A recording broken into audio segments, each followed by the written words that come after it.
तर आज आहे ना मी आले होते गावाला, म्हणजे जुन्नरला जायचं होतं कुठेतरी फिरायला. या जादूचं चाललं होतं काम, औषध मारायचं. त्याचं औषध मारून होतपर्यंत आम्ही ना केलं जरा प्लॅनिंग कुठेतरी फिरायला. यांना म्हटलं तुम्ही या ब्लॉगमध्ये तेवढंच तुमचा पाय होऊन मला व्ह्यूज तरी येतील. मग आलो घरी आणि इथं आहे ना काल पूजा होती, त्यामुळे यांची आवरावर चालली होती.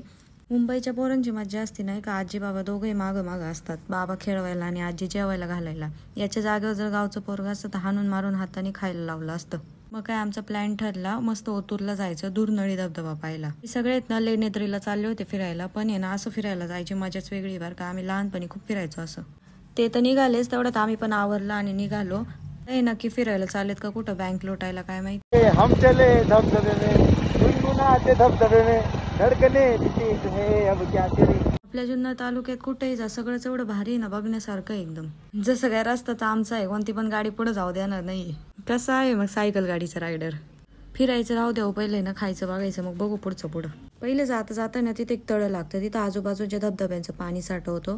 तर तिथून आम्ही पोहोचलो दुर्नळी धबधबा, आणि त्याला आहे ना मुंजोबा धबधबा म्हणून पण ओळखतात. अलीकडे गाडी लावून थोडंसं चालायला आहे फक्त धबधब्यापर्यंत.